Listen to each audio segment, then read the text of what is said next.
वाले की जरूरत है, अधिक जानकारी के लिए इस दिए गए नंबर पर कॉल करें। पकोड़े बनाने तो मुझे आता है, अगर यहाँ मेरी नौकरी लग जाए तो घर का खर्च चलाने के लिए कुछ पैसे आ जाएंगे।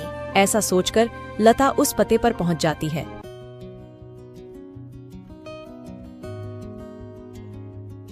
भैया, मैंने आपका पोस्टर देखा, आपको किसी पकोड़े बनाने वाले की जरूरत है। हाँ, जरूर तो है। तुम पकोड़ा बना लोगी? क्या तुम्हें पकोड़े बनाने आते हैं? हाँ, सब मुझे कई तरह के पकोड़े बनाने आते हैं, जैसे मिर्च का पकोड़ा, पालक का पकोड़ा, पनीर का पकोड़ा और भी कई प्रकार के पकोड़े मुझे बनाने आते हैं। तो ठीक है, तुम आज से ही काम पर लग सकती हो। ऐसे लता पकोड़े बनाने वाले के साथ काम पर लग जाती है और ग्राहकों को पकोड़े सर्व करने लगती है। ऐसे ही शाम हो जाती है और रमेश के सारे पकोड़े बिक जाते हैं। चलो, आज तो सारे पकोड़े बिक गए। आज तो तुमने पकोड़े सिर्फ सर्वे किए हैं, लेकिन कल से तुम्हें पकोड़े बनाने भी होंगे। हाँ साहब, मैं बहुत ही स्वादिष्ट पकोड़े बनाना जानती हूँ। तो ठीक है, ये लो आज के काम के पैसे। 300 रुपए लेकर लता सबसे पहले राशन की दुकान पर जाती है और वहाँ से राशन का सामान खरीदकर घर आ जाती है। घर पहुंचकर लता सबसे पहले बच्चों के लिए खाना बनाती है और उनको परोसती है। चिंकी, पिंकी, आ जाओ, खाना खा लो। इतने में घनश्याम भी वहाँ आ जाता है और लता घनश्याम को अपने नए काम के बारे में बताती है। इस तरह सारे मिलकर खुशी खुशी खाना खाते हैं। अगली सुबह लता बच्चों को स्कूल छोड़कर वापस काम पर चली जाती है। दुकान पर पहुंचकर लता पकोड़े बनाती है। लता के बने हुए पकोड़े ग्राहकों को बहुत पसंद आते हैं। लता के बने हुए पकोड़े खाकर ग्राहक पकोड़े की बहुत तारीफ करते हैं। उनको आज के बनाए हुए पकोड़े कल से भी ज्यादा अच्छे लगे।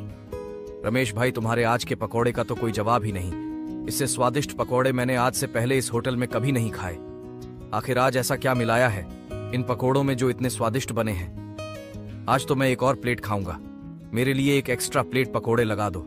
ऐसे रमेश अपने ग्राहकों के मुंह से पकोड़े की तारीफ को सुनकर लता से कहता है, लता, तुम्हारे हाथ में तो जादू है। तुम्हारे हाथों के बने पकोड़े खाकर ग्राहक एक एक एक्स्ट्रा प्लेट पकोड़े खा रहे हैं। तुमने तो कमाल ही कर दिया।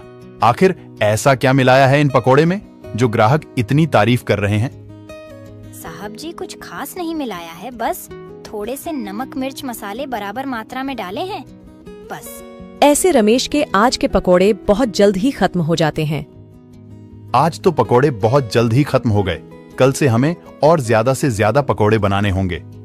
और हाँ, अब हमारी पकोड़ों की सेल और ज्यादा अच्छी होने लगी है, इसलिए कल मैं दुकान में एसी लगवा रहा हूँ। इससे ग्राहक भी एसी की ठंडी ठंडी हवा में पकोड़ों का मजा लेंगे और हमारे पकोड़े की सेल और ज्यादा बढ़ेगी। तुम क्या कहती हो? साहब, विचार तो बहुत अच्छा है। अगले दिन रमेश अपनी दुकान में एसी लगवा लेता है और जैसा उसने सोचा था वैसा ही हुआ।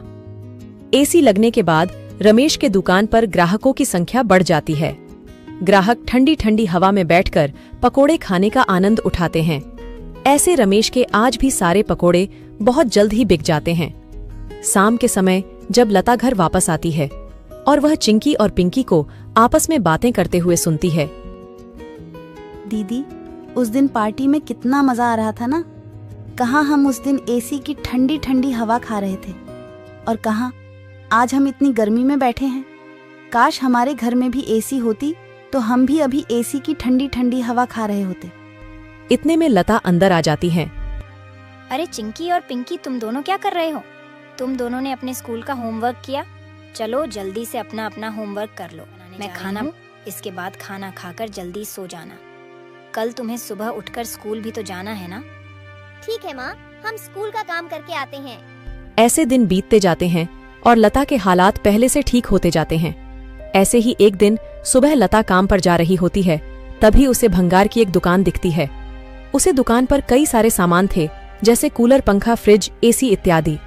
लता का ध्यान उस दुकान में रखे पुराने एसी की तरफ जाता है। वह उसे बहुत पसंद आता है। वह उस दुकानदार से बोलती है, भैया, ये एसी का क्या दाम है? मात्र 10,000 रुपए की है। 10,000 बहुत ज्यादा है। ज्यादा नहीं, ये तो बहुत कम है। ये सेकंड हैंड एसी है। अगर नई एसी खरीदने जाओगी तो 30,000 से कम की नहीं आएगी। अच्छा ठीक है, पर ये सही से तो चलती है ना? हाँ, बिल्कुल सही से चलती है। अगर 6 महीने से पहले ये एसी बंद हो जाती है तो इसकी सारी रिपेयरिंग की सर्विस बिल्कुल फ्री होगी। ठीक है, लेकिन इसका सही सही दाम लगाओ। मैं इसके 8,000 दूंगी। अगर तुम्हें देनी है तो मुझे ये ऐसी 8,000। ठीक है, बताओ कहाँ लगानी है। लता उस आदमी को अपने घर लेकर आती है। वह आदमी लता के घर पहुंचकर एसी को लगा देता है। एसी चालू करते ही ठंडी ठंडी हवा घर में फैलने लगती है। बच्चे भी इस ठंडी ठंडी हवा का मजा उठाते हैं। वह दीदी, क्या मजा आ रहा है। ऐसी की ठंडी ठंडी हवा, ऐसा लग रहा है जैसे बर्फ की चादर ओढ़ ली है हमने। इतनी कड़ी गर्मी में ये ठंडी ठंडी हवा बर्फ की चादर जैसी लग रही है। घर में एसी के लगते ही बच्चे बहुत खुश हो जाते हैं। घनश्याम भी घर पर आ जाता है। ओह, आखिर तुमने बच्चों की इच्छा पूरी कर ही दी। कैसे ना करती भला, बच्चे तो आखिर मेरी जान है। इनसे बढ़कर मेरे लिए कुछ भी नहीं। एसी लग जाने की वजह से बच्चे बहुत खुश होते हैं और लता की कमाई भी अच्छी होने लगती है। लता के बने हुए पकौड़ों की वजह से रमेश के दुकान पर ग्राहकों की भीड़ लगी रहती थी। इससे रमेश खुश होकर लता की तनख्वाह बढ़ा देता है। थोड़े दिन बाद घनश्याम भी सेठ धनीराम के यहाँ मजदूरी छोड़कर लता के साथ पकोड़े बनाने लगता है। दोनों को रमेश काफी अच्छी सैलरी देता था, जिससे उनका घर खर्च काफी आसानी से चल जाता था। बच्चे पूरी गर्मी ऐसी की ठंडी ठंडी हवा में गुजरते हैं और इस तरह वह लोग अपना जीवन खुशी खुशी जीने लगते हैं।